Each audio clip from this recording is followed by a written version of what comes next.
Okay, Connie said we're gonna have this overtime, you got it. Okay. You're done, I can leave, thank you. And we'll just get ready for the roll call. Okay, roll call. Mayor Connie Ball, Present. Vice Mayor Mike Crawford, Present. Alderman Jeff Van, Here. Alderman Roger Gribble, Here. Alderman Mike Hansel, Here. Alderman Bobby Knight, Here. City Attorney Terry Hurst, Here. City Administrator James Pinchon. Here. Thank you. First item of business is the approval of the minutes of the meeting on February the 14th, 2017. Do we have a motion to approve as written? So moved. Okay, thank you. Second, any other questions or discussions? All those in favor indicate by saying yes. Yes. Opposed is no. I hear that. There's nothing under proclamations. Number 5, report from City Administrator James Pinchon. Thank you, Mayor. Mine will be short tonight. The only thing that I actually have, we would like to request a budget workshop for April the 18th to work on the budget and get moving on it. We know we will have one ready to look at. By that time, we'll give it to you before, the week before, so you have ample time to study. And then on that night, we can discuss it and make any changes you all like or don't like, or anything you want to include or take out. At your convenience, we would like to have you on April 18th. Is everybody okay with that?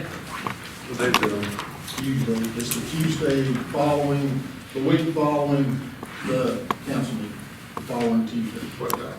5:30, that's good for everybody. Sounds okay, James. Do you say we have the budget a week before that? Yes, sir. At the meeting? Okay. Yeah, we'll try to hand those out to you at the regular meeting. Okay. And now I'm gonna turn it over to Harris. I'm going to give you guys a quick update on the recreation planning grant that we discussed last time. It's a joint grant with the city and county. County did agree at finance committee last night to approve their side of the funding. So as long as council's still okay with pursuing that grant. I think I mentioned last time, Tim and I met with April from the state. He's constantly using their grant money to improve the city, and come 2020, they will require these strategic recreational plans. So, and we get first dibs at it being a tier 4 county at an 8-20. It may not be that next year. So I appreciate you guys being okay with us pursuing that, because it's a good thing. Any questions on it at this time? I'll of course bring any updates as the process goes on. Thank you. Thank you.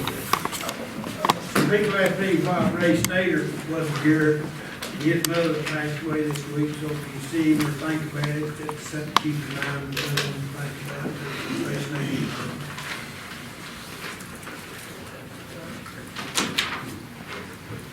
That's all I got, Mayor. Thank you. Item 6, 3 appointments that are necessary to make tonight. The first one is the consideration of appointment of the beer board to L.C. Gregg. Make a motion to approve LC, I'll talk to him in the morning. Second. Any discussion? All those in favor indicate by saying yes. Yes. Yes. Opposed is no. I hear none. Considerations of appointment of municipal judge, Judge Vida Bell. I make a motion to accept Judge Vida Bell for reappointment. Second. I've got all seconds. It's good. We'll still vote anyway. All those in favor indicate by saying yes. Yes. Any opposed? Congratulations, great job. Appreciate the job. Yes, you do. very good. Thanks, Bob. Thank you. The next one is the appointment to the Newport Utilities Board. This, just to make it clear, it was mentioned earlier that Bill Lewis passed away quite recently, and he was on that board. We are in the process over process of elimination, of reducing that board from 7 to 5 people. And so I think it is the consensus of what everyone wants to do. Willie Green was due to roll off next month in April. And it's my understanding that it's the consensus of the board down there, and of course we'll see how y'all feel, that to move Willie over into Bill Lewis's unexpired term, and that when his term's up in April. And that will allow the board to go down one member as it was designed. Right. Do we have a motion to do that? I make a motion to do that. Got a second? Motion and second. Any other discussion?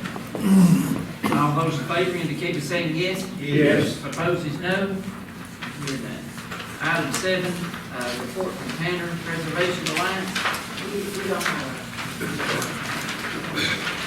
Ray, we made a comment a while ago, didn't know if we were going to be able to make it. Ray, you're about your mother, we're probably thinking about you bringing. Yes, sir. Yes, sir. Item A, under old business, consideration of the second reading of ordinance 2006. You want to read that, Terry? I will, Just consider Mayor, it, to get this that part. into the record. This will be the second reading of ordinance number 2017-01, an ordinance to amend the City of Newport Municipal Code, Title 12, Building, Utility, etc., Codes, Chapter 2, Plumbing Code, and adopting the 2012 International Plumbing Code. Do we have a motion to approve? So moved. Second. Got a motion and a second. Any discussion? All those in favor indicate by saying yes. Yes. Opposed is no. I hear you. Let's go ahead and read consent. Next, Mayor, the next one is an ordinance to amend the City of Newport Municipal Code, Title 12, Building, Utility, etc., Codes, Chapter 9, Mechanical Code, and adopting the 2012 International Mechanical Code. Thank you. Do we have a motion to approve? I make a motion to approve. Do we have a second? Second? Any discussion? All those in favor indicate by saying yes. Yes. Opposed is no. Here that. Under new business, item A is consideration of the first reading of ordinance 2017-03, amending the City of Newport Municipal Code Title 12, Building, Utility, and so forth, Codes, Chapter 11-1, and 2 Family Dwelling Code, and adopting the 2012 International Residential Code. Do we have a Mayor, that is the caption of the. Okay, we're so in you good can shape. read it on the first reading too? No, we're in good shape. You just read that. Okay. Good shape. We have a motion to approve on the first reading. Motion to approve. Second. Motion second. Any discussion? All those in favor indicate by saying yes. Yes. Opposed is no. I hear you. Go ahead and read B. Okay, yes, sir. This is ordinance 2017-04, an ordinance to amend the City of Newport Municipal Code, Title 12, Building, Utility, etc., Codes, Chapter 5, Housing Code, and adopting the 2012 International Property Maintenance Code. We have a motion to approve. Make a motion to approve. We have a second. Second? Any discussion? All those in favor indicate by saying yes. Yes. Opposed is no. I hear none. Item C, Terry. Yes, Mayor, that's ordinance number 2017-05. An ordinance to amend the City of Newport Municipal Code, Title 12, Building, Utility, etc., Codes, Chapter 10, Existing Buildings Code, and adopting the 2012 International Existing Building Code. Have a motion to approve. So moved. Have a second. Second. Any discussion? All those in favor indicate by saying yes. Yes. Opposed is no. Okay, item D. And Mayor, this is the ordinance number 2017-06, an ordinance to amend the zoning map of the City of Newport from R-1 low-density residential to R-2 medium-density residential. Is this the same, did we consider this in another form earlier, at an earlier meeting, trying to, where a gentleman wanted to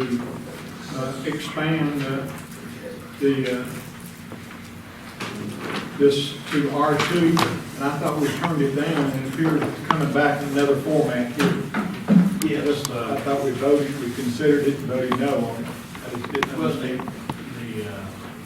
The original request to the city council was to allow, or amend R1 zone to allow for a triplex to be built in R1 zones.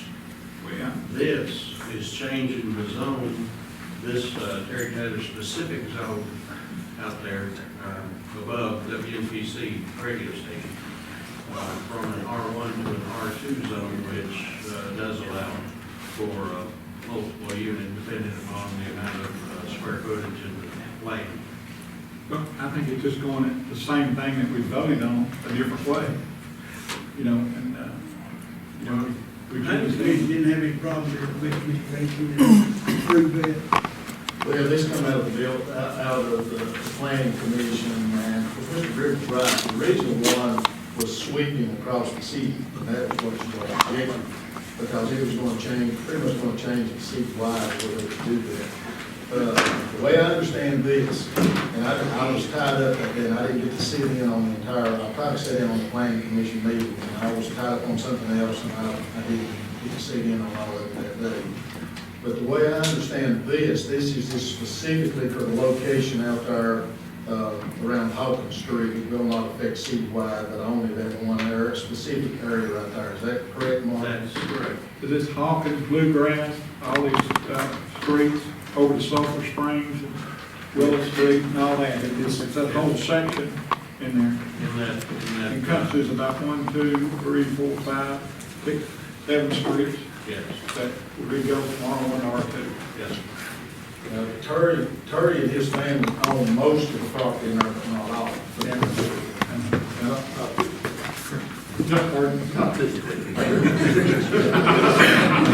Terry Taylor, the gentleman who made it. Do we have a motion to approve?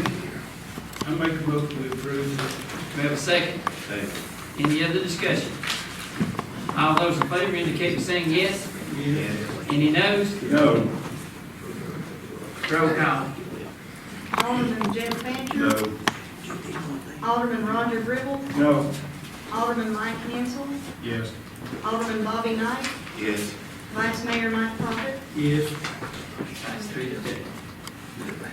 Okay, item E, consideration of a resolution 2017-05 to abandon the unimproved Hill Creek right-of-way and quit claim the property to the adjacent property owner. We have a motion to approve that. Mark, you want to explain that? Yes. There was a couple that purchased the property at the top of the hill of Rice Street where the old water tank is. It's on the ridge that dissects the city park area. They bought part of Charles Mason's 50-something acres to combine with part of their property. And this is a street right-of-way that has never been cut into the ground. It's pretty steep property. I discussed it with the street department, Ben, hopefully he remembers. And it said he did not think there was any need for it to be ever developed. Planning Commission recommended that it be closed and quit claim to the property owner, which owns both sides of it. Okay, one property owner, the Cobbles, I guess. Yeah. They do own the lot 70 and then the other lot. Yes. I guess there's everybody 22. Yeah.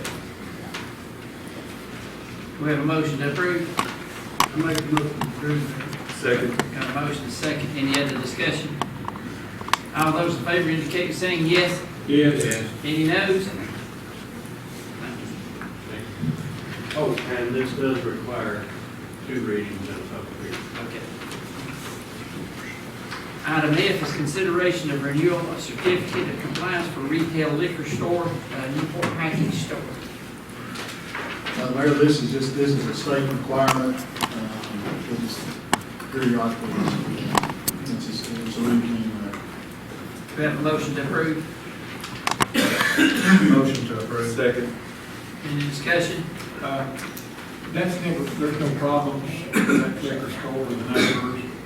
No, but the advantage to having the state permit these is they self-regulate very well, and if they don't regulate very well, the state will send somebody in and they can fine them up, I think, $2,500 civilly.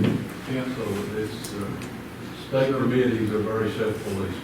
So you've not had any problems? You know, Okay. we have made, throughout the city, we've made several attempts to run sting operations with an underage purchaser, and we, for the past couple of efforts, there's been absolutely no problem in that. The first thing we do when we notify the state that this is to be done is we notify the police chief and ask him to evaluate it. So that's the first stop we make when this request comes in, is to check with the police. We have a motion to approve. Oh, you need it. All those in favor indicate by saying yes. Yes. Any noes? Item G is discussion of waste management contract. Mayor, what we are asking is that we rescind the contract agreement that we made with Tides Waste several years ago that takes effect in September of this year. As everyone probably remembers, Waste Management Systems is involved Tides Waste. You got different people now in charge of it.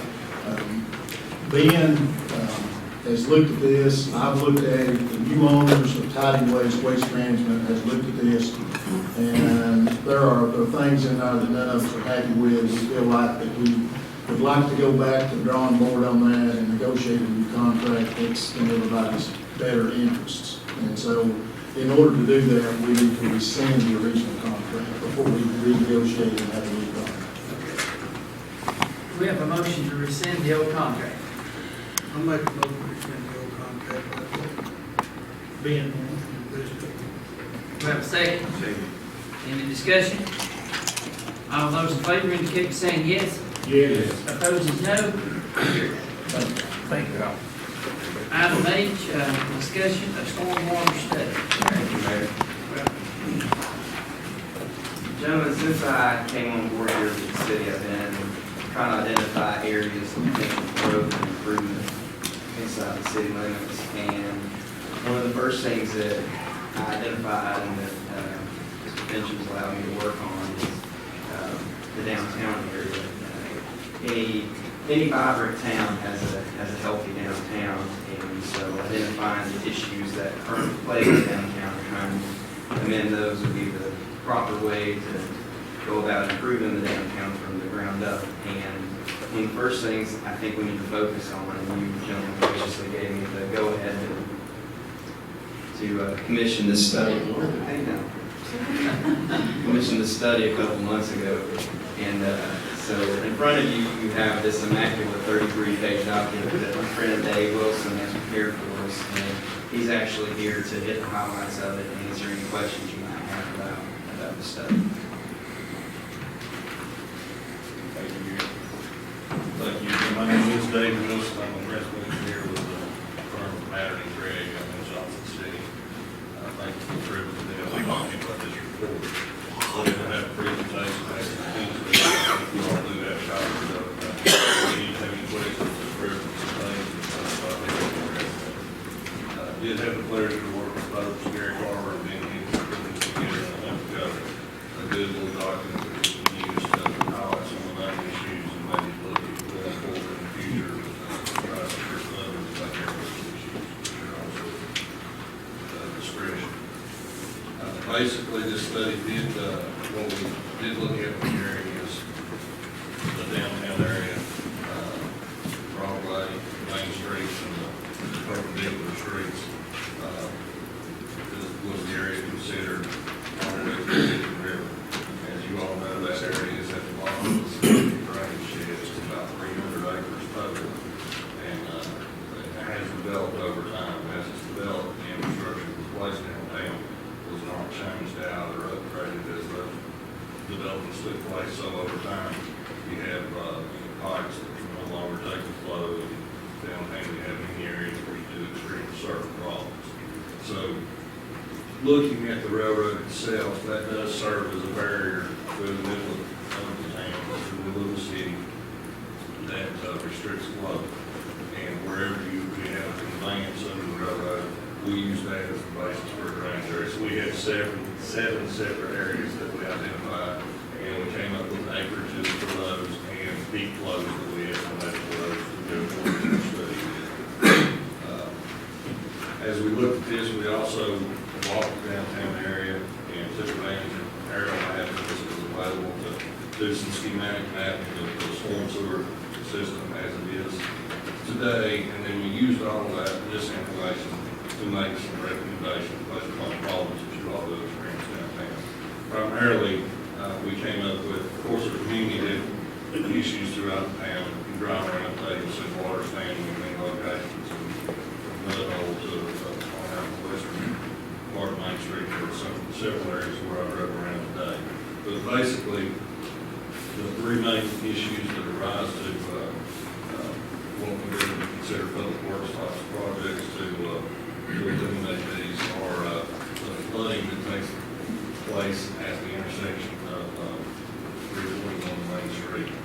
That is essentially off the T-Dot right of way there, North Cosby Highway and Main Street.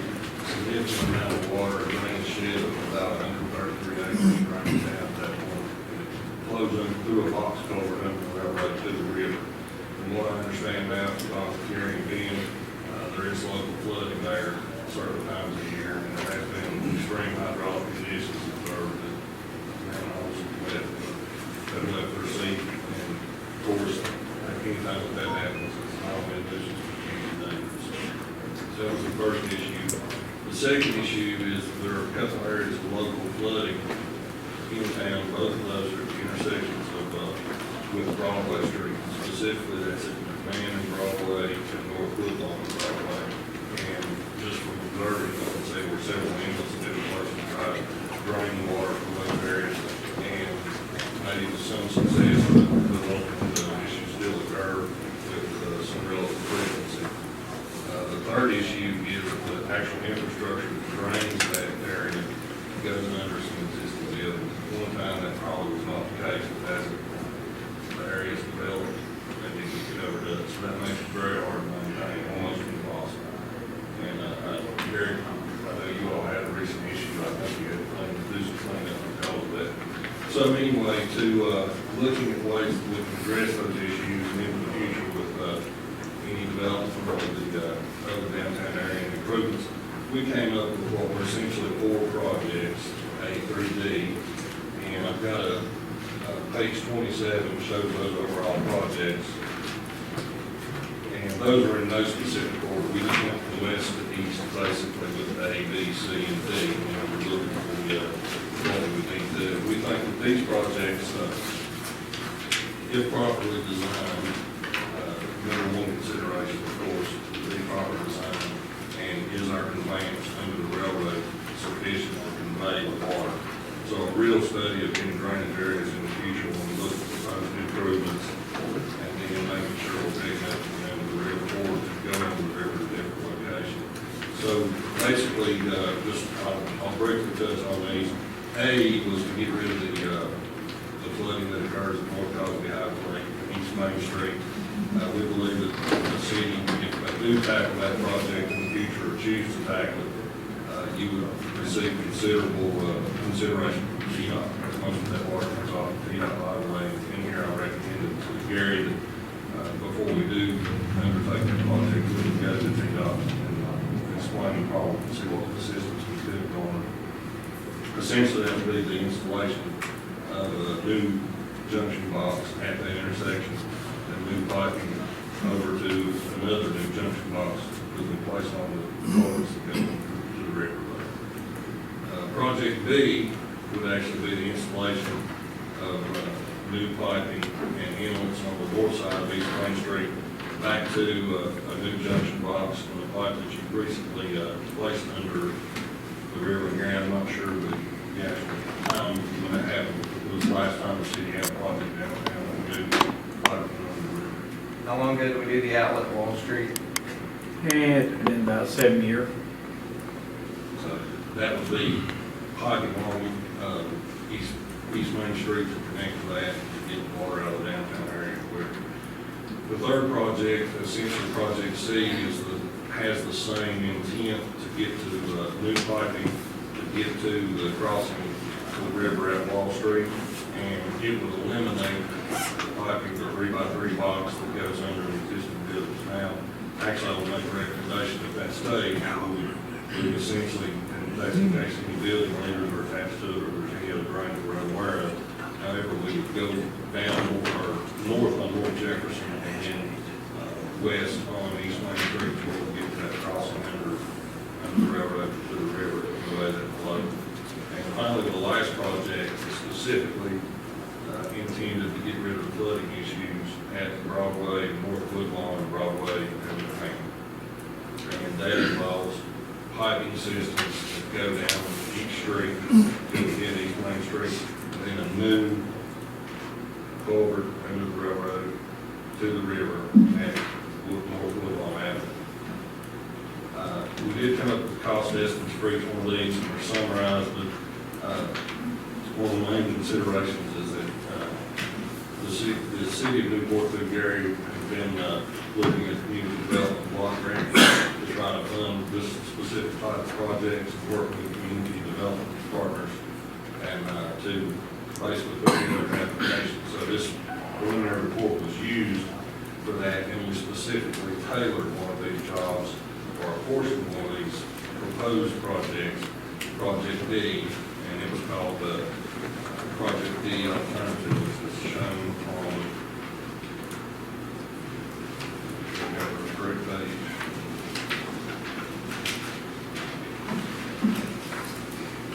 Page 25A is basically what I want to propose with the development block grant application is construction of a new drain under the railroad to the river and a pipe along North Woodlawn Avenue that would attach to your existing piping coming from McMahon.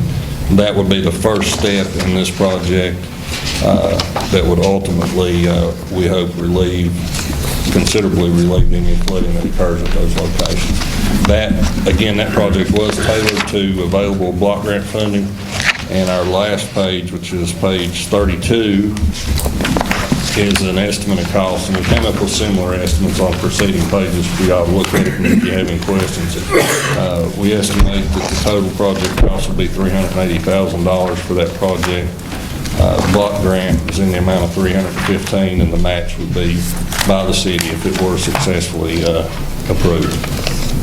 And if you have any questions about this, I know that's a lot of information, but I'd be happy to come and sit down with you and go over it in much greater detail or to answer any questions now that you may have. You just said that the block grant's $315 and a match of $315? Is that what I heard you say? No, sir, it's $380,000 total, and the block grant itself is $315,000. Okay, I thought I heard matching, so. $65,000 match. Yes, sir. 80/20 Okay. Okay. We'd have to come up with 65. Yes, sir. Then block grant around 350. Yes, sir. Okay. Now, this would be contingent. We would want to actually do correct design work and tailor the project to these amounts, and that would be the goal. Obviously, we don't have bids, but our goal would be to hit within that amount. If we were unable to do it, we'll hit that amount. Aren't we working with the utilities on this project too? Is that correct? On part of this, yes, sir. The utilities are going to be tearing up the streets and putting some infrastructure underground, but we're going to have to go into a lot of areas that project does not go into. We're going to try to piggyback onto that so that it will, cut down on our cost, because the street will already be open and the construction will already be being done. And we do need to piggyback on that. But we're going to have to go in, a lot of these areas that they're talking about will not be part of what the utility company is doing, so that, and I can't tell you exactly how much of it overlaps, but there's still a lot we have to do that does not overlap with their project. Yes, sir. Mr. Fincham, we did summarize each project that we represented or recommended on page 8, and we made relative estimates of trying to determine what part might be liable for the utilities in case they would indeed piggyback with us or vice versa, and what their cost share would be. So the last time we repaved the city streets down through there was 2+ years ago. How long ago was that, Bill? Yeah, about three, something like that. And it's all, I've always been told since I was a little dog, a little puppy, that, I've got animal shelter on my mind, that if we took care of what's underneath the pavement, now, you know, 3 years later, we need to pave again, for the most part down through there. If we take care of this underground, is that going to increase the duration of a road? Yes, sir. I feel like our flexible pavement and asphalt, that's mainly why it fails, is because water gets under it and causes a subgrade to collapse, and then that makes the surface collapse. Is it true, is there cobblestones down there, that brick or whatever, that causes the roads through the center of the city to break down faster than normal? Or do you, I didn't. I guess until you dig in, you wouldn't know? No, sir, I didn't see that. Does anybody know? It would be possible. That's what I've always heard, that there's not a foundation under there to... I've always heard that, but I don't know anyone that can definitively say that it's there, but I've always heard I that. talked to a guy at the stake one time, and he said that was a problem. Said until we dig that up and get those cobblestones, brick, whatever they are, under there, that we're always going to be repaving. And I think that's part of what the state is doing. I think that's the way I understand it, is they're going to do that. And that's why the utility, everybody's trying to coordinate together. The state's going to try to fix that problem. The utility company's going to try to upgrade their infrastructure, and we're wanting to upgrade ours at the same time, so we're killing 3 birds with 1 stone. Yeah. But I know before they had a real outcry. I mean, tried it several years ago. Well, I think the state has finally come to the conclusion that until they address the problem, they're going to be coming back and paving every 3 years. So I think they've come to the same conclusion that we have. Yeah, the merchants were really up in arms because it's going to take such a long period for that project. You know, we're going to have to do it or be paying for it. Gary, you need anything from us on? I just wanted to update you guys on the study. Like Dave said, we're chasing grant money to pay for this phase of it, and hopefully we'll get the good news. It'll be later in the summer before they'll make the call on that. And then if we get it, then you guys will just approve to do that part. If not, we'll go with the Plan B, which Dave was talking about. If we did the project on the corner of Main Street and Cosby Highway, that we would approach the state about helping to fund that project with us, because it is on their street, on their highway. Appreciate you done a good job. Very good. Studying. Appreciate it. Thank you all. Thank you, Mr. Wilson. Item I, discussion of animal shelter. Alderman Jeff Fancher. Okay. Try to be brief, but I want to be factual and transparent.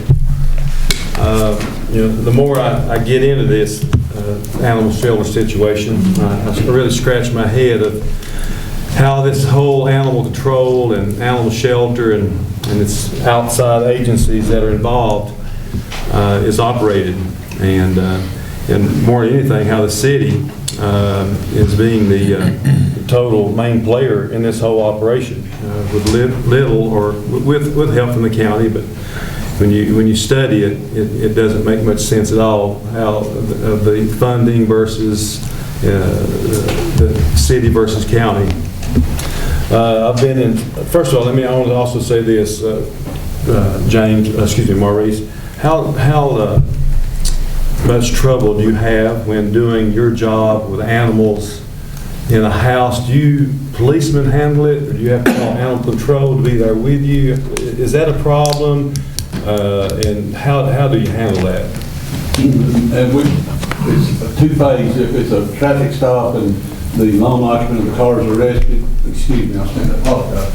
If the lone occupant of the car is arrested, then we have to contact animal control. We can't violate the law and leave the dog there or just turn it loose.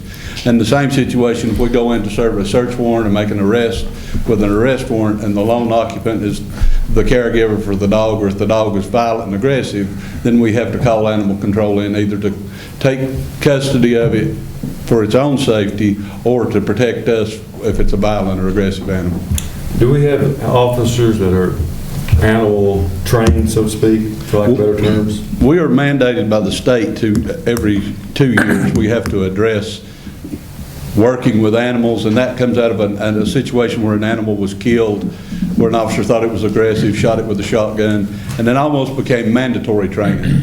But we do have our training where we have animal control come in, talk to us, and they show us the different situations. And again, animal control doesn't just stop at dogs. The day we caught the rattlesnake in the Walmart parking lot, I knew then they was far better at it than I was. Didn't have the belief, did you? But, you know, it's, those are the type of situations where we're not, don't have any equipment to handle a rattlesnake, but yet there's one crawling around in the Walmart parking lot. So we do utilize their services, aggressive animals or animals that will be unattended, or in that case, wildlife that we can't handle. Okay, thanks. With that said, I appreciate it. And Lisa, to finish up my initial statement, I really appreciate what you all do, and under some tough conditions and some unusual circumstances and some strained relationships with our outside agencies, if you will. So I want to publicly thank you. But then researching some of us went over to Greenville and Greene County and liked what they did, and I've been to Elizabethton dealing with them in Carter County, trying to see what they've done, and also spent the last 2 days and on the phone also today with the people of Jefferson City and Jefferson County. And I'm trying to come to a summary of what we need to do after visiting all these places, but I'm finding out the bottom line on all these cities and counties that work together, where the animal shelter is working properly, even though it does have issues, is the fact that the city and county get along and work together. And that's not the way it is here. And that, I don't understand that. But with that said, I went to the county finance board last night and stressing pro-animals. There was a couple people there, friends of the animal shelter and this new one that's come on board. And I was stressing pro-animals on my behalf and also the city's behalf, putting words in my fellow alderman's and Connie Ball's mouth, that we are wanting to do what's right for the animals. I did not get into any discussion of the number of county dogs versus or animals versus city animals, and the funding, how it's been flip-flopped as far as the city, we feel, doing 80% of the funding and the county doing 20%. But my conversation with them was threefold, and it's beating a dead horse. But number one, it was that our animal shelter is not a good situation from its operation to its current shoddy buildings. Number two, that the funding for the animal shelter was not fair, and that we need to come together as a county and a city to make this something that works. And of course, I had some affirmatives, and we need to make this thing work for the community, and more than anything, fair for both city and county. And they agreed, and we'll see where that comes to. And my third request was what the main thing I was there for, was to ask them, Mr. Fincham, to meet us halfway on repairing the 2 roofs that are in the dire straits at the animal shelter. I told them it's anywhere between $8,000 to $10,000, and I also told them, for not having an exact number, they wanted an exact number. I told them I'd split the difference with them, $9,000. It's about, I think, the cheapest that they have found. Now, our bids, when we bid it out, just to get an idea of what it would be, the cheapest that the Friends come up with was, I think, right around $11,000 and something for the 1 roof. So for the 2 roofs, you'd have to double that. Okay. Well, long story short, they were cooperative. Ann was, not that they have many funds floating around, but they were in agreement that we need to do something. Of course, the smartest thing that was said last night was with a guy out in the audience who said, it seems like this is a bad investment for both the city and the county. And I shook his head, shook my head. This is the smartest thing I've heard tonight, because here it's buildings that's owned by the friends of the family, friends of the animal shelter, and here we are, the city and county, having to do the repairs. Of course, the deal is a 99-year lease originally, and the city agreed to maintain it. If I'm correct there. Yeah, it was a 25-year lease, and there's still 4 years and something left on it. Of course, we opted out of the lease. Right. But the part of the lease was that we had to maintain the properties. Which goes back to my point, how did the county get off unscathed on that one as well? So, but they've agreed in principle to help fund the repair of the roofs. Now, with that said, and trying to come to a summary of how this thing works, I told the county that we're trying to get out of the animal shelter business, and I said, and they do want to as well, in the brief way that they do contribute, they do write a check. But folks, we're doing this all wrong here in the city of Newport as far as the funding goes. The guy at Jefferson County today laughed at he laughed at me off my phone, had to pull the ear away, and I told him how much we contributed versus the county. He just said, "You got to be kidding me." I said, "No, I'm not kidding." So, long story short, Mr. Mayor, is that I think that it's time to see if we can get the city and county together, along with the two mayors, and see if we can come to a working agreement on how to operate an animal shelter.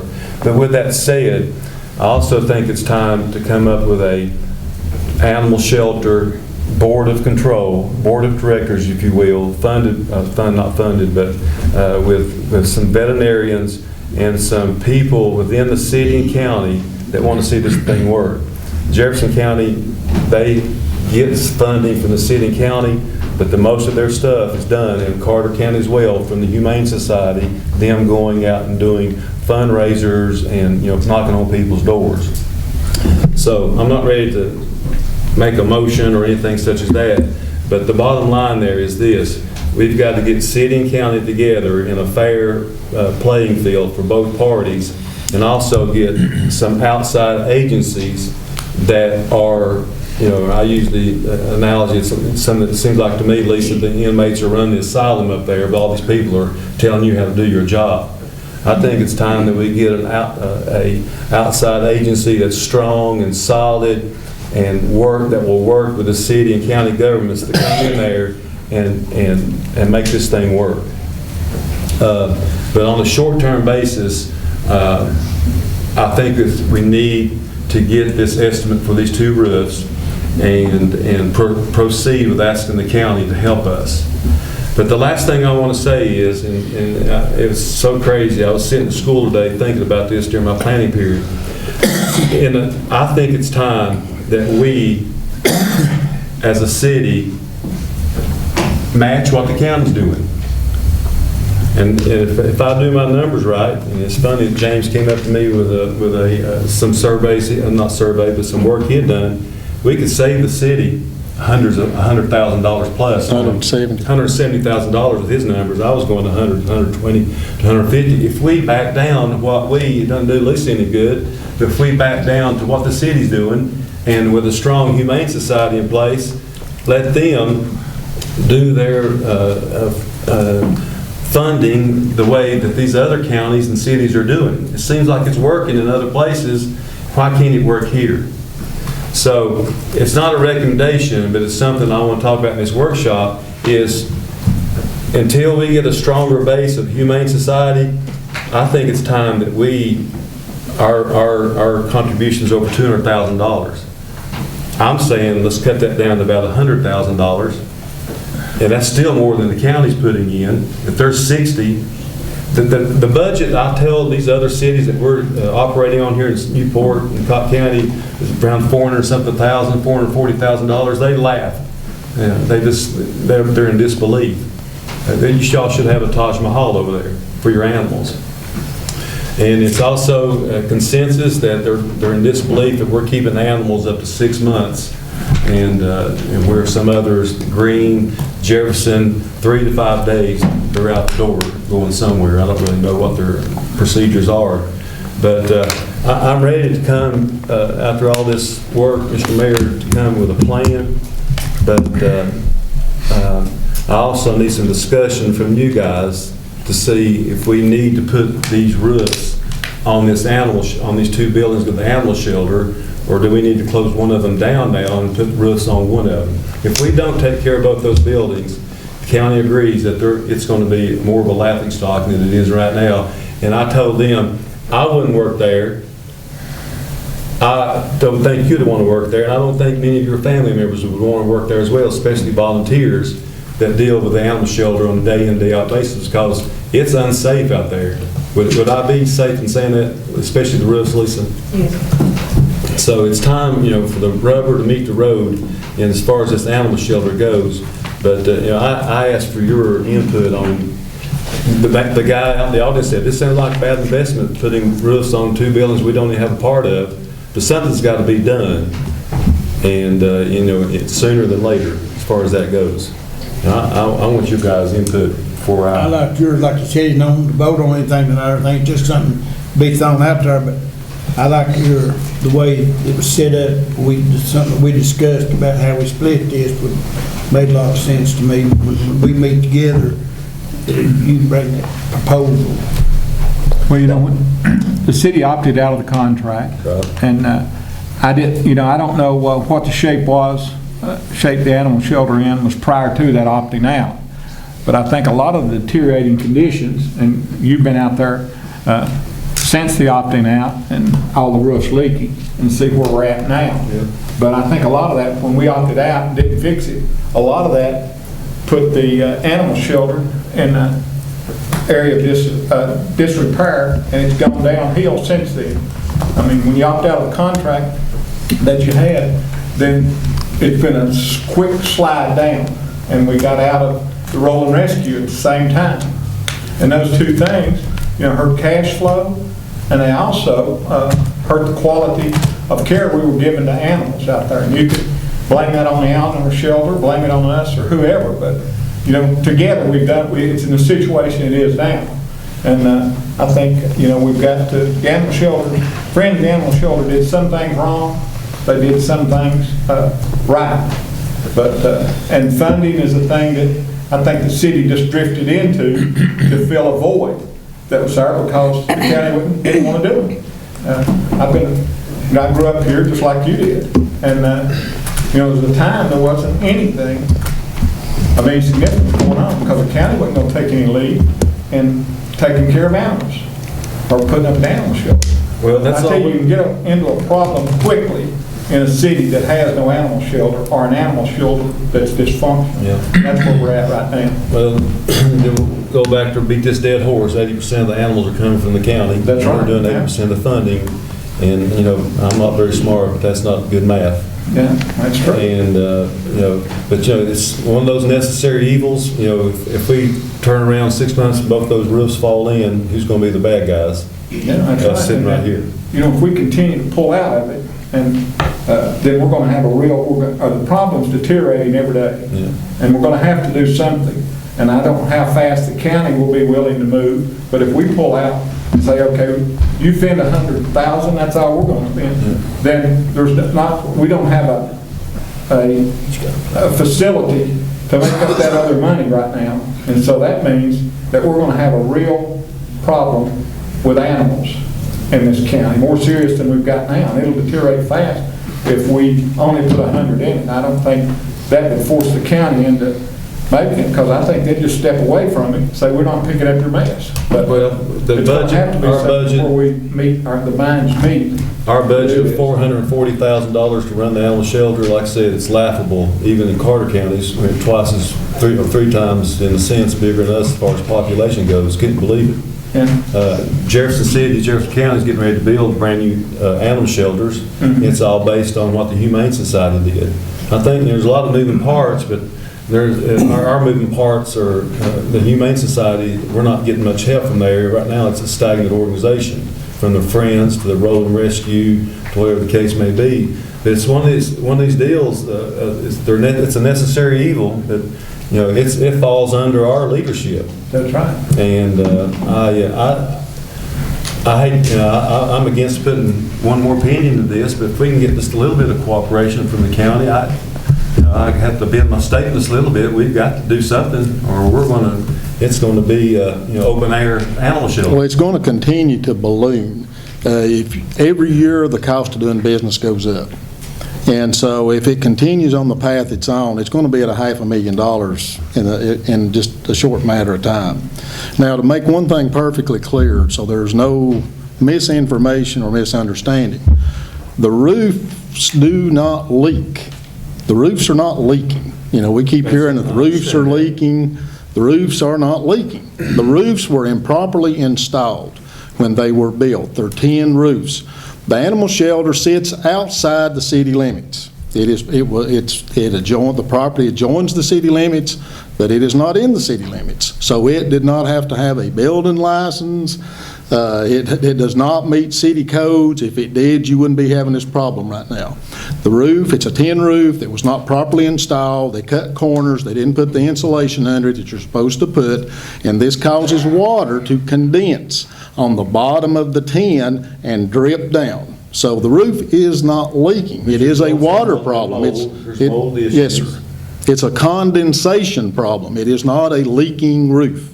You know, everybody keeps talking about a leaking roof. It is not leaking. It's condensation on the bottom of the tin that's dripping down into the loft, and yes, creating mold problems. Which leads to my statement is, I wouldn't want my family to work out there, or your family, or anybody's family, if there's mold all over the place.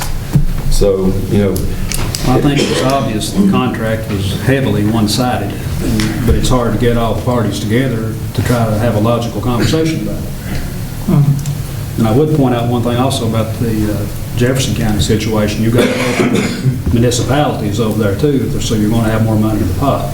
You're looking at 2 here. I don't know how much Parisville could assist, zero. but that's You about got Hot Pines, Bainbury, Bainbury, Dandridge. Jeff City. Yeah. So there's a lot of money coming in there to do that. Well, you know, Jefferson County may be, but, you know, Jefferson City, they can't, their funding and their operation as their city can't be much stronger than Newport. Am I wrong there? As far as dollars available? How much is funded there? Jefferson County does $204,000 a year. That's the county. The city is probably just the opposite, probably in the $60,000 to $70,000 range. This gentleman I was talking to the last 2 days didn't have access to the actual numbers. So it's actually flip-flopped to what they do here. But there again, 80% of their animals, 75, he used 75% of their animals comes from the county. So it's a unique situation and not a good situation on behalf of the city. But I'm about, you know, I'm ready to come up with a ballpark for you, summary for you, Mr. Ball. But the bottom line is, I think it's time, you know, we maybe cut some of our funding for the city, or at least talk about it. You know, I see what you're talking about, Roger. But that number is way, way, way. And, you know, and my goal would to be to save the city $100,000 as far as the running the animal shelter goes, and also do it right. I don't want to cut, you have to cut corners, but you still can cut corners. You know, I was told all these years that the lady who was in charge, the veterinarian that you know, is nothing but the scientific diet for all those animals out there. That's like, I think that's like the same thing as me going to Peddler and eating supper every night. And, you know, but you know, I'm not much on the diet of a dog or an animal or anything like that, but you know, she was adamant about it needs to be the scientific diet, and that's expensive dog food. There has to be some common sense put back in this thing to make it work for our constituents out there. And I'm about ready to come to a summary to say that here's what we need to do. Will the county help? They shook their head affirmative last night in some situations that we need to make this thing work, but you know, I've been told they've shook their head before in affirmative. So it's still a work in progress, but I feel like there's something we need to come to a conclusion and make some decisions that's going to help our city more. John, you had a comment. One thing I could suggest, over the years, way back when, the Humane Society helped us on a few occasions a lot. And you might contact both Humane Society and the SPCA and see if they can offer any suggestions. Because both agencies deal with every kind of animal problem there is. And I'm sure shelter and funding problem, they might have a suggestion. I'm talking to MTAS tomorrow. about animal shelter, so thank you for, what'd you say, the SPAS? AS, Association of Prevention of Cruelty to Animals, ASPCA. Okay. That's all I got. I know it's long-winded. Oh, but you're it's- good, Jeff. I've become adamant. You're good. Adamant about it. Don't blame you. Next item, discussion of speed monitor, Alderman Bobby Knight. My concern on that is the mayor made several attempts, the state to try to get a red light put up there at the entrance in Indian Hills. The cars come up through there running 50 and 60 mile an hour. I've tried to get out of McDonald's and out of Indian Hills. And it's a mess, and I think if we could put a speed monitor there that would, like they've got them at some of the schools in Jefferson County, that would show you what the speed is, and it would show you what speed you were going. That would be some help to it and prevent. Yeah, because they're not going to put a light there. I've tried that 10 times. But I think this would be our next thing. It would help. Yeah. Be a big help towards maybe slowing it down if there being one. Now, there was one possibility you mentioned one time. There is kind of a street, I guess you call it, it's our next to the, Reese, help me. Hiawassee Street comes up. Yeah, comes out there by the Brights. And that could have been considered if that had ever been turned into a street, because the distance for that light would be to the next one would allow, some traffic back up a little bit before the light change, but that's here or there. I have, in discussion with Administrator Fincham and with Tina in our finance office, we have gotten a couple of bids on these. If you've ever been down Kingston Pike, coming from West Knoxville, coming east on Kingston Pike, there's one in the residential area that's got a posted speed, and it shows your speed and starts flashing if you get an excess speed. A couple of things to clarify. Number one, it is not to issue citations. I think that you just as well, tell me I can swim the Nile, is to think that would ever fly. And secondly, this thing would be a permanent mount. It's not one of those trailers that you get and gum up the sidewalks or drive all over town to set up and torment people. But it's a posted speed limit sign with a reader in it, just like a radar unit in a police car. Checks the speed, and it tells you your speed, and it's got a limit on it. When you're so much in excess of the speed, it starts to flash. And there's one in Gatlinburg, it's on a trailer, that actually goes a little bit crazy and starts flashing blue lights everywhere. But we don't want to do that. We don't want the flashing blue lights. We just want the light that flashes the speed. And what we've looked at is about $2,000. They're just like everything else you buy. You can upgrade that thing into, I can drive by with a Bluetooth and download traffic records and stuff. That's not what we're after. We want a permanent mount and something that can be placed there with a full-time power supply. It'll do just as good a job as one of those trailers that doesn't gum up the sidewalk. You don't have to take deep cycle marine batteries up there every 2 days and put back on it. But the one we've looked at through Decatur Electronics is the best bid we have right now, is right at $2,000. Is this coming in that one direction, or is it going to be? It will, coming up Cosby Highway toward, coming over the hill at Bryanttown Restaurant or the old Locaretta or Town and Country Drugs. It'll have the traffic slow down coming over that peak and into the valley at KFC and Pizza Hut. What do you think, guys? Or make them effective. What's the effectiveness of those? Do they slow traffic down? Go down, my recommendation is go to Kingston Pike, East Kingston Pike, and just hide somewhere in the woods. Just back off on those streets and watch. When that thing starts flashing, there might be a few locals that still think, well, maybe I don't have to, but as a general rule, I observe it every other weekend, and it does, I personally think, makes a difference in the traffic flow. I was just down in Atlanta, and they use them extensively down there, particularly around school zones and all that. And but I haven't checked with anyone to see if they're really effective.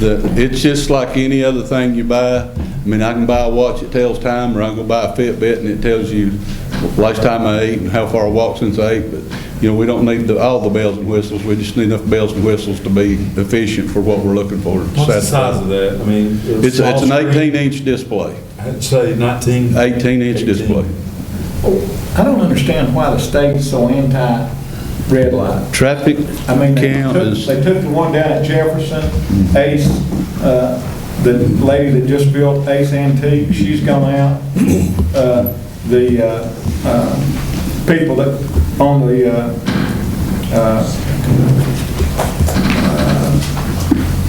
cleaners down there, they've gone out.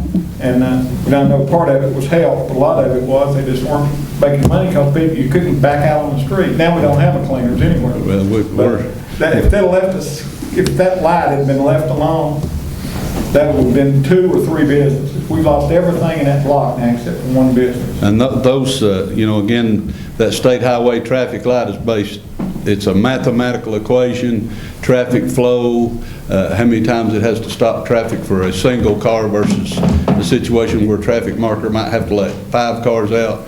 And I have 0, even though it falls upon me to be the city traffic engineer, I'm not an engineer, and that is all there, baby. Max made a motion. When we get a traffic light, we should keep it. Yeah. Because we had to agree to give that one up. Has there When been we some did, we really had a discussion problem. of that in congested area, signs in that area, in addition to that? Dangerous intersection, congested area. Is that a state issue as well? I know, I think those signs are kind of like our truck route signs. If you don't enforce it, it's not worth hanging up. We've got them here and we're not enforcing it, and they're still all up on the sidewalks, downtown.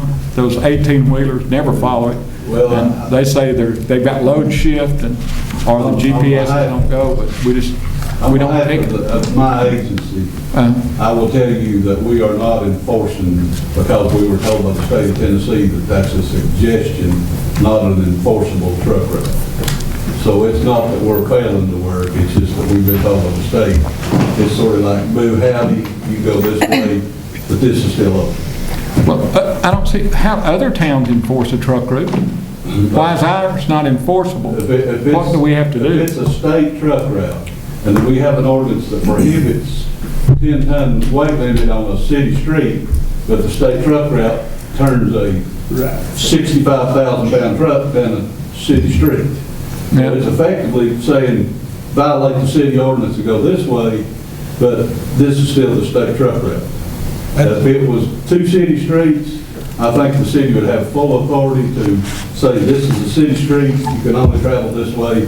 But when it's a state truck route, and just to give you an example, there's a piece of equipment going to be coming through here in mid-April that's 2 tractor trailers wide and 180 feet long and 17 feet high. And you can't cross this, the railroad crossing at 17 feet, you're going to take the crossing guards down, the actual big signals. So the And state of state law. Tennessee is working to permit that now. And state law trumps city ordinance, and federal trumps it all. And so they don't pay attention to a city ordinance then? If it was a city street, we have full authority, I believe, and I'm not a professor of law, but it's not just a city street situation. If you get technical, when you cross that railroad and turn right, you're being directed to violate the city ordinance. Because we have weight-limited streets. But it has been declared a state truck route for our convenience. But you're talking about, I've seen probably 20 different trucking companies come through here a day. Each one of them is operating by GPS. Those are the same people that will go up to Newport Grammar School with a low-boy trailer and think they can turn left or right. And those are the same people that get the GPS that tells them that you can go across Chestnut Mountain to get to North Carolina. Those are the same people that think you can go through the Jabbo Francis and Tammy's house and go down the river to get to Conagra's warehouse. If a GPS told them the hell was my house, there's no providers at the truck. I'm sorry. We're expecting, we post speed limits that we enforce, but we can't enforce truck routes. I think Truck route state truck route is not a city ordinance. We have not adopted, that's not a state adopted truck route, it is a state recommended truck route according to the people that DDOT that I've talked to. Well, what would we have to do to get it to a state approved State truck? of Tennessee would have to make that a mandatory truck route. Would that take a local ordinance that would go down the national? It'd be something that have to be passed by the state legislature. So that would be, We got a motion? Second. We got a second How long for would it the take to speed put that up? monitor. It just have to be ordered and delivered, and then the utilities board have to get put up. Tina, do a roll call, please. Alderman Jeff Fancher. Yes, ma'am. Alderman Roger Gribble. yes. Alderman Mike Hansel. Yes. Alderman Bobby Knight. Yes. Vice Mayor Mike Profit. Yes. Thank you. Okay, moving on to item 10. Item A is consideration of updating the City Hall computer system. Sorry. Our hardware that contains the financial information for the city is located here at City Hall. That unit is 10 years old. It was recommended by local government who provides our software that it be updated, and it has been running hot and having a few odd things, so we do think we do need to update that hardware. But also we need to look at updating our software. Local government will, in a very relatively short amount of time, no longer be supporting FlexGen, which is the software that we use. They have their new platform, which is NextGen, that we would need to move to. And like I said, it's almost a no choice. They are our software provider, and they're leaving FlexGen. We're going to have to upgrade. So I think $33,000 is what we've budgeted this year for that upgrade, and I think it's actually going to come in a little bit less. So, and that's coming from our capital funds. So I am asking if the board would allow us to upgrade our system. Do we have a motion? Yeah. Who made the motion? Did you make it? I make a motion. I'll make a motion then. We have a second? Second. Okay, discussion. Is the annual upkeep is going to go up by $6,000 for this new system for a annual total fee of $24,200? Yes. So we're committing to $26,000 in new software and hardware. Is that correct? Yes. And then an additional $24,200 a year for maintenance. Yes. I think that's extremely high. And I've had a lot of computer systems, and I think that a $24,200 annual maintenance fee is excessive. And I mean, you're locked into that for how many years? 10? You're not locked in. It's up to us. It's renewed annually.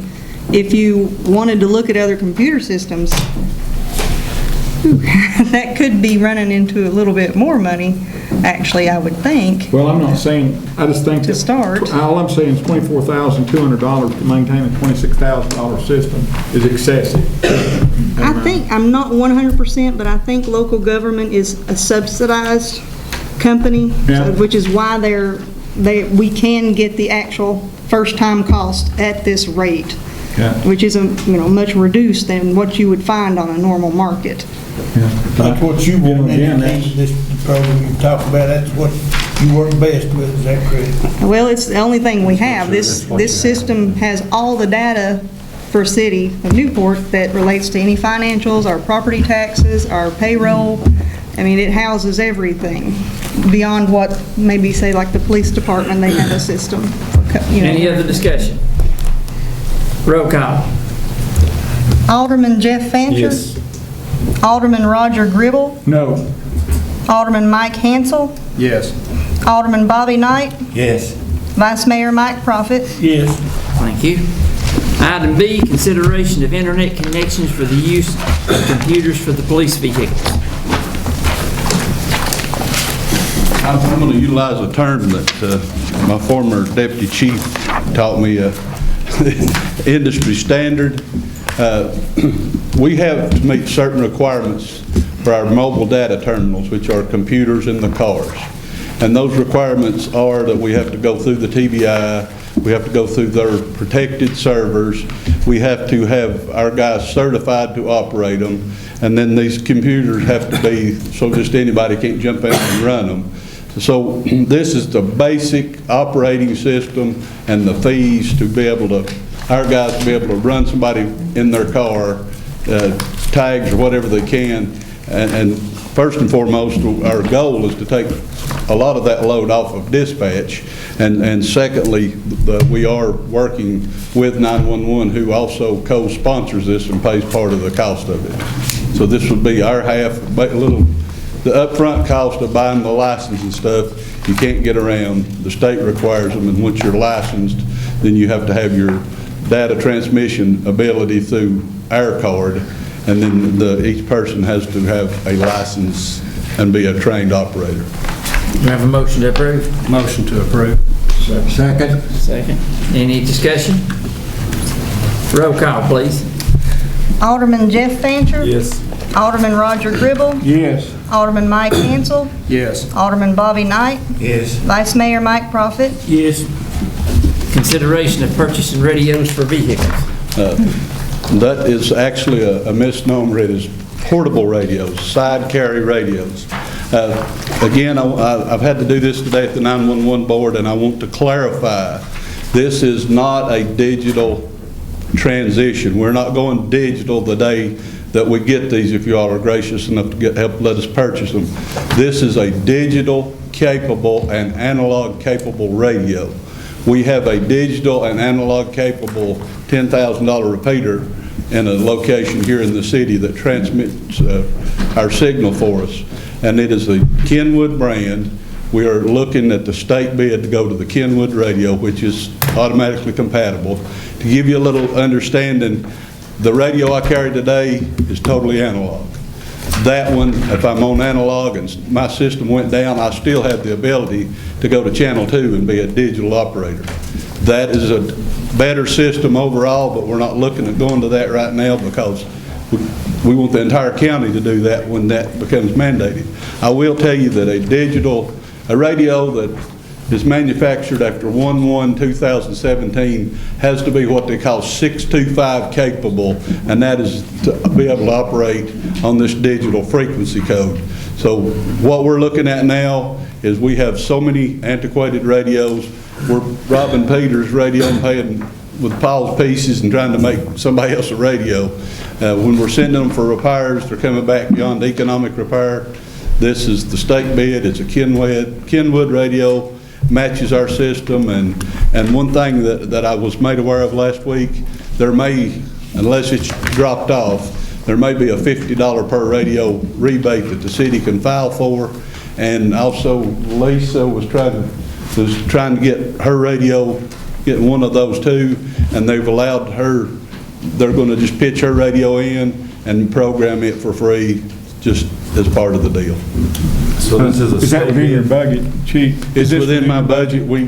First we went to finance before we ever approached this thing. It's just one of those situations, and as an example today, we took 2 pieces of a radio to try to make one of our detectives a radio he could operate on today because it failed yesterday. We have a motion. I make a motion. We have a second. Second. Any discussion? Roll call. Alderman Jeff Fancher. Yes. Alderman Roger Gribble. Yes. Alderman Mike Hansel. Yes. Alderman Bobby Knight. Yes. Vice Mayor Mike Profit. Yes. And I thank you all on behalf of my members because it does make a difference. Absolutely. Can I say one thing? Mr. Reagan, in some days, you don't have to have these radios right now, is that correct? Not right now, sir. That's what I, maybe in the future, everybody will be in the same line. Hey, Randy, why don't you come up here, James, Maurice, I know police vehicles were a hot topic to talk about. I'm proud that I'm part of getting those new vehicles on the road for y'all. But I can never tell you all enough. I know we all hear that Cadillac Escalade version, but I promise you it's the standard police Ford Interceptor. It's got the equipment that my guys need to operate and be safe. And I assure you, and I've told the sheriff this, I've told every school operator, if somebody calls in anything at one of our schools, my guys know there better be a black and white police car headed that way. And we can drop one from several locations now instead of everybody coming huddled up at the police department trying to figure out whose station wagon we're gonna borrow to haul them to. We can go and enforce from our homes. I like it. And I do appreciate y'all, I think it'll be a benefit to the city for many years to come. I like it. When the crap hits the fan, they'll be very glad. Yes, I mean, when, God forbid, we ever have a mass shooting or anything like that, or terrorist attack, anything, and I'm not saying that, I think the terrorists are coming, but we're what's called soft target.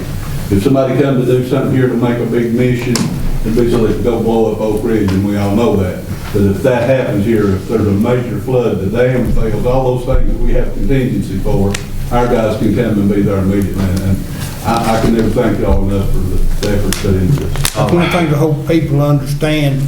We've taken some things, you know, some criticism, but every department's been helped right now getting us out of the hole, but it's back on level ground. Thanks, man.